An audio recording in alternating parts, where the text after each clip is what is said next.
नमस्कार, the angle में आपका स्वागत है। मैं हूं आपके साथ सदफ। आइए नजर डालते हैं इस वक्त की हेडलाइंस पर। असम में राहुल गांधी ने चुनावी रैली में पीएम मोदी पर किए तीखे वार, कहा नागरिकता बिल को पास नहीं होने देंगे। भाजपा ने जारी की एक और लिस्ट, आजमगढ़ में अखिलेश यादव के सामने उतारा भोजपुरी स्टार निरूहा, सोनिया गांधी के खिलाफ दिनेश प्रताप सिंह। लोकसभा चुनाव के लिए कांग्रेस ने कसी कमर, पहले दिन कार्यकर्ताओं को दिया गया जीत का मंत्र। कार्यशाला में मुख्यमंत्री सहित मंत्रिमंडल के सदस्य रहे मौजूद। और शराब के ठेके को लेकर लोगों का विरोध हुआ तेज, ठेका नहीं हटाने पर दी आमरण अनशन की चेतावनी। असम के बोकाखाट में चुनावी रैली को संबोधित करते हुए कांग्रेस अध्यक्ष राहुल गांधी ने पीएम नरेंद्र मोदी की जमकर आलोचना की। इस दौरान न्याय योजना के दावे को लेकर भाजपा नेताओं और प्रधानमंत्री के सवाल पर कहा कि इस योजना का पैसा उन्हीं चोरों की जेब से आएगा जिसे मोदी जी बचा रहे हैं। कांग्रेस अध्यक्ष ने कहा कि हम नॉर्थ ईस्ट पर हमला नहीं होने देंगे, साथ ही कहा कि नागरिकता बिल को पास नहीं होने देंगे। राहुल गांधी ने कहा कि एक तरफ हर बैंक अकाउंट में 15 लाख रुपए वाला चौकीदार का झूठ, दूसरी तरफ कांग्रेस पार्टी का सच। हिंदुस्तान के 20वीं सदी सबसे गरीब लोगों को कांग्रेस पार्टी 5 साल 3,60,000 रुपए गारंटी करके बैंक खातों में डालेगी। असम के गोलाघाट में कांग्रेस अध्यक्ष राहुल गांधी ने पीएम मोदी पर हमला बोलते हुए कहा कि पीएम मोदी ने 5 साल के अंदर करोड़ों लोगों को बेरोजगार किया। 4 साल पहले पीएम मोदी यहां आए थे, कई वादे किए थे, क्या कोई वादा पीएम मोदी ने पूरा किया? उन्होंने आगे कहा कि पीएम मोदी ने 15 लाख रुपए हर अकाउंट में डालने का वादा किया था, लेकिन आज तक उन्होंने पूरा नहीं किया। कांग्रेस ने जम्मू कश्मीर में आफ्सपा के समीक्षा करने के अपने चुनावी वादे पर वित्त मंत्री अरुण जेटली के हमले पर पलटवार किया है। कांग्रेस ने कहा कि अगर भाजपा के नेता दूसरों को देशद्रोह का आरोपी बता रहे हैं तो अरुणाचल प्रदेश के कुछ इलाकों में आफ्सपा हटाने के लिए प्रधानमंत्री नरेंद्र मोदी, भाजपा अध्यक्ष अमित शाह और जेटली के खिलाफ सबसे पहले देशद्रोह का मामला दर्ज होना चाहिए। पार्टी के मुख्य प्रवक्ता रणदीप सुरजेवाला ने कहा कि कांग्रेस ने बात जम्मू कश्मीर से आफ्सपा हटाने की नहीं की है, बल्कि उच्चतम न्यायालय के एक निर्णय के मुताबिक कदम उठाने की बात की है। सुरजेवाला ने जेटली के कथन के बारे में पूछे जाने पर संवाददाताओं से कहा कि एक तरफ वह हम पर निशाना साधते हैं तो दूसरी तरफ उन्होंने अरुणाचल प्रदेश के 3 जिलों से ही आफ्सपा हटा लिया। इससे बड़ा दोहरा मापदंड क्या हो सकता है? इससे पहले उन्होंने 2018 में मेघालय से 27 साल बाद आफ्सपा हटा लिया। 2015 में सरकार बनते ही त्रिपुरा से आफ्सपा हटा लिया। इसलिए सबसे पहले देशद्रोह का मुकदमा मोदी जी, अमित शाह और जेटली पर दर्ज होना चाहिए। पीएम नरेंद्र मोदी ने पश्चिम बंगाल में सत्तारूढ़ तृणमूल कांग्रेस समेत लेफ्ट और कांग्रेस पर तीखा हमला बोला है। पीएम मोदी ने सूबे की सीएम ममता बनर्जी को स्पीड ब्रेकर दीदी करार देते हुए कहा कि वे राज्य में विकास को रोकने का काम कर रही हैं। उन्होंने कहा, ममता दीदी विकास के लिए स्पीड ब्रेकर हैं। कांग्रेस को और ममता बनर्जी को गरीबी चाहिए ताकि वोट बटोर सकें। गरीब जब बीमार होता है तो सबसे बड़ी समस्या इलाज के खर्च की होती है। हमारी सरकार ने गरीबों के इलाज के लिए आयुष्मान भारत योजना के तहत प्रति वर्ष 5 लाख रुपए की मदद का ऐलान किया, लेकिन स्पीड ब्रेकर दीदी ने इस योजना पर पश्चिम बंगाल में रोक लगा दी। पीएम मोदी ने सिलीगुड़ी में सभा को संबोधित करते हुए कहा कि टीएमसी के गुंडे लोगों को आतंकित करते हैं, लेकिन हमारे रहते यह सफल नहीं होगा। उन्होंने कहा कि दीदी ने सूबे के 70 लाख से ज्यादा किसान परिवारों के विकास पर भी ब्रेक लगा दिया है। देश भर में किसान सम्मान निधि योजना के तहत पैसे दिए जा रहे हैं, लेकिन दीदी ने इस स्कीम पर भी ब्रेक लगा दिया। सुप्रीम कोर्ट ने जीजेएम नेताओं रोशन गिरी और बिमल गुरुंग से कहा है कि वे किसी भी तरह की राहत के लिए 4 दिन के भीतर कोलकाता हाई कोर्ट जाएं। दोनों नेताओं ने लोकसभा चुनाव प्रचार में हिस्सा लेने के लिए संरक्षण की मांग की थी। न्यायमूर्ति अरुण मिश्रा, न्यायमूर्ति एम शांता गौदर और न्यायमूर्ति नवीन सिन्हा की पीठ ने कहा कि इस दौरान दोनों नेताओं के खिलाफ कोई दंडात्मक कार्रवाई नहीं की जाए। कोर्ट ने कहा कि कोलकाता हाईकोर्ट मामले पर जल्दी फैसला करेगा। गिरी ने शीर्ष अदालत से कहा कि ममता बनर्जी के नेतृत्व वाली पश्चिम बंगाल सरकार उनके खिलाफ बदले की भावना से कार्रवाई कर रही है और उसने उन्हें कई फर्जी मामलों में फंसाया है। पश्चिम बंगाल सरकार ने इससे साफ इनकार करते हुए कहा कि गिरी भगोड़े हैं और विभिन्न गंभीर अपराधों में उनकी कथित संलिप्तता के दस्तावेज मौजूद हैं। गिरी और गुरुंग दोनों पर 2010 में मदन तमांग की हत्या में शामिल होने का आरोप है। इसके अलावा भी दोनों के खिलाफ कई मामले लंबित हैं। भारतीय जनता पार्टी ने 6 उम्मीदवारों की एक और सूची जारी कर दी है। इस लिस्ट में आजमगढ़ सीट से भोजपुरी स्टार दिनेश लाल यादव निरूहा को टिकट दिया गया है। इस लिस्ट में आजमगढ़ से भोजपुरी फिल्म स्टार दिनेश लाल यादव निरूहा को टिकट दिया है। इसी सीट से समाजवादी पार्टी के अध्यक्ष अखिलेश यादव भी चुनाव लड़ रहे हैं।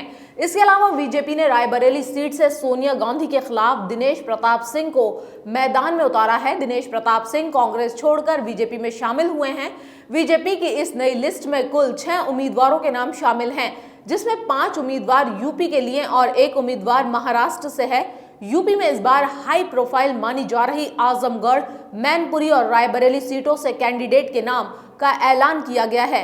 मैनपुरी से समाजवादी पार्टी के संरक्षक मुलायम सिंह यादव चुनाव लड़ रहे हैं। उनके खिलाफ बीजेपी ने प्रेम सिंह शाक्य को टिकट दिया है। वहीं यूपी अध्यक्ष सोनिया गांधी के खिलाफ दिनेश प्रताप सिंह को टिकट दिया गया है। लोकसभा चुनाव में कांग्रेस पार्टी राजस्थान में मिशन 25 का टारगेट लेकर चल रही है। राजस्थान में कांग्रेस पार्टी ने सभी 25 सीटों पर अपने प्रत्याशियों की घोषणा कर दी है। पार्टी ने सभी 25 सीटों पर अपने प्रत्याशियों की घोषणा कर दी है। पार्टी के केंद्रीय नेतृत्व की तरफ से घोषणा पत्र भी जारी हो चुका है।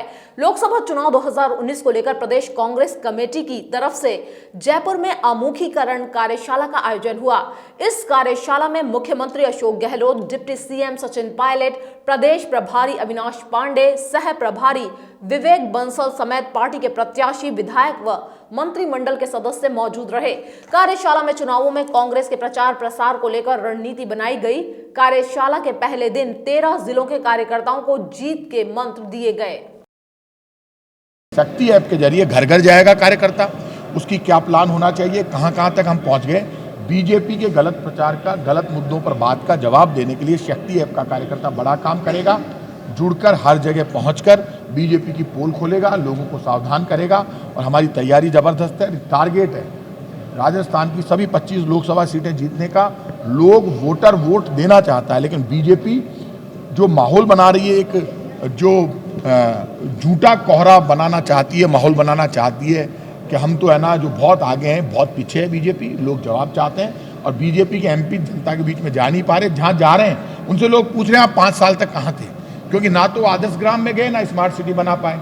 तो बीजेपी के लोगों को व्यक्तिगत खुद भी तो जवाब देना होगा। लोगों को ये जानते हैं लोग कि ये एमपी आपका प्रतिनिधि है। बीजेपी उसकी कामकाज पर बात नहीं करती, प्रधानमंत्री अपने कामकाज पर बात नहीं करते, वो कांग्रेस पर बात करते हैं। तो भैया राजधर्म का हिसाब तो आप दो, 5 वर्ष तक काम आपने किया है, इसलिए इनको जवाब देना पड़ेगा। और मैं इतना कह सकता हूं कि हम सब लोग मिलकर इस बार 25 की 25 लोकसभा सीटें जीतेंगे। कार्यशाला आयोजन का मकसद था कि हम हर बूथ पर जो कार्यकर्ता है उसके माध्यम से हर मतदाता के पास कैसे पहुंचे आने वाले समय के अंदर। राजस्थान में 25 की 25 सीटें कांग्रेस जीतेगी। कांग्रेस ने जयपुर शहर लोकसभा सीट से ज्योति खंडेलवाल को अपना उम्मीदवार बनाया है। आपसी कलह को लेकर ये सीट काफी सुर्खियों में है। कांग्रेस प्रत्याशी ज्योति खंडेलवाल की विधायक अमीन कागजी, सचेतक महेश जोशी और जिला अध्यक्ष प्रताप सिंह खाचरियावास से दूरियां जग जाहिर हैं। ऐसे में प्रदेश आलाकमान ने जयपुर शहर के नेताओं को दूरियां कम करने के निर्देश दिए हैं। ऐसे में जयपुर शहर नेतृत्व की ओर से डिनर, पॉलिटिक्स सहित अन्य कवायद की जा रही हैं। जयपुर में आयोजित कांग्रेस की आमुखीकरण कार्यशाला में जयपुर शहर से जुड़े नेता एक साथ नजर आए। साथ ही सभी ने कांग्रेस की जीत का दावा किया। वो देखिए, ये मैं पार्टी का जयपुर का अध्यक्ष हूँ, मेरी मॉरल ड्यूटी है सबके साथ खाना खाना, बैठाना। वो सब बैठकर खाना खाया है, बातचीत की है। वो सिर्फ इलेक्शन रणनीति बनाने के लिए सब लोग एक हैं और जमकर लड़ेंगे।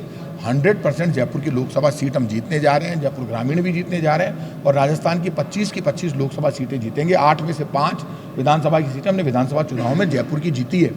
तो जीत की ओर कांग्रेस बढ़ रही है। जयपुर से ज्योति खंडेलवाल की जीत तय है और राजस्थान की 25 लोकसभा सीटों पर कांग्रेस की जीत तय है। देखिए, मैं यूँ कहूँ ये कोई कड़वाहट वाली बात नहीं है। चुनाव लोकसभा का चुनाव है। हमारे जो 8 एमएलए बने हुए हैं और ये एमएलए के प्रत्याशी हैं, उन्होंने अभी रिसेंटली 3 महीने पहले चुनाव लड़ा है। पूरा उनका अनुभव है और अब उन्हीं को ही अपने अपने क्षेत्रों में लोकसभा का चुनाव दोबारा लड़ना है। तो उनके अनुभव, रणनीति, आगे किस तरीके से हम कांग्रेस को मजबूती के साथ काम दे पाएंगे और मजबूत कर पाएंगे, या उनकी उस समय पर अगर कोई कमज़ोरी रही है, कुछ कमी रही है, तो उसको हम अब कैसे दूर कर सकते हैं, इस बात को लेकर के चर्चा। और ये कोई एक बार नहीं है, ये आगे भी होगी, आज भी हुई है, फिर होगी। ये तो चुनाव की रणनीति का हिस्सा है जिसमें हम सब मिलकर के रहेंगे। और जब साथ बैठते हैं तो आप मीडिया वाले ऐसे मौक़ों को मुझे नहीं लगता कि कैप्चर करने में आप छोड़ना चाहते हैं, तो इसलिए आप फ़ोटोज़ भी लेते हैं। देखिए, डायरेक्शन क्या है कि आगामी इलेक्शन को लेके जो हमारे instructions all India Congress committee से और यहाँ के आदरणीय मुख्यमंत्री जी अविनाश पांडे जी और पायलट साहब ने कुछ ऐसी बातें जो रणनीतिक तौर से हमको करनी है, जयपुर में किस तरह से हम सीट को निकाल सकते हैं, उन मुद्दों पे डिस्कशन हुआ है। देखिए, हमारा सबसे पहला काम है micro level, booth level management को, कि हर एक बूथ पे हमारा मैनेजमेंट इतना शानदार हो कि जहाँ हमारा कोई वोट डलने से ना रह जाए। बूथ मैनेजमेंट पे खास तौर से ध्यान देने की बात है। जोधपुर से कांग्रेस उम्मीदवार वैभव गहलोत ने अपना चुनाव प्रचार जोर शोर से शुरू कर दिया है। वैभव गहलोत ने परिवार के साथ उजलिया विनायकपुरा जाकर कुलदेवी बायन माता जी की पूजा अर्चना की। बायन माता जी के दर्शन कर वैभव गहलोत ने चुनाव में भारी मतों से जीत का आशीर्वाद लिया। वैभव गहलोत ने माता से प्रदेश में अमन, चैन और खुशहाली की भी मनोकामनाएं की। मंदिर प्रांगण में वैभव गहलोत के स्वागत सत्कार के लिए 36 कौम के लोग उमड़ पड़े। कांग्रेस के स्थानीय कार्यकर्ता और लोगों ने वैभव गहलोत का मंदिर प्रांगण में साफा व माला पहनाकर जोरदार स्वागत किया। कार्यकर्ताओं ने इस दौरान वैभव गहलोत के पक्ष में जोरदार नारेबाजी भी की। जयपुर की जगतपुरा की आवासीय कॉलोनी तपोवन विहार में शराब के ठेके का लोग 2 दिन से विरोध कर रहे हैं। लोगों का कहना है कि शराब के ठेके के पास स्कूल और मंदिर है। शराब का ठेका यहां होने से स्कूल और मंदिर जाने वालों को भारी परेशानियों का सामना करना पड़ रहा है। कॉलोनी वासियों और छात्राओं ने शराब के ठेके के विरोध में पिछले 2 दिनों से आंदोलन छेड़ रखा है, लेकिन अभी तक कोई जिम्मेदार अधिकारी यहां पर नहीं आया। कॉलोनी की महिलाएं क्षेत्रीय विधायक गंगा देवी से जाकर मिली थी। विधायक ने उन्हें जल्द ही शराब का ठेका हटाने का आश्वासन दिया है, लेकिन अभी तक इस पर कोई कार्रवाई नहीं होने से लोगों में भारी रोष है। कॉलोनी की महिलाओं और छात्राओं ने कहा कि यदि ठेके को जल्द नहीं हटाया तो वे आमरण अनशन पर बैठेंगी। और इसी के साथ इस बुलेटिन में इतना ही। खबरों का सिलसिला लगातार जारी रहेगा। आप बने रहिए हमारे साथ। नमस्कार।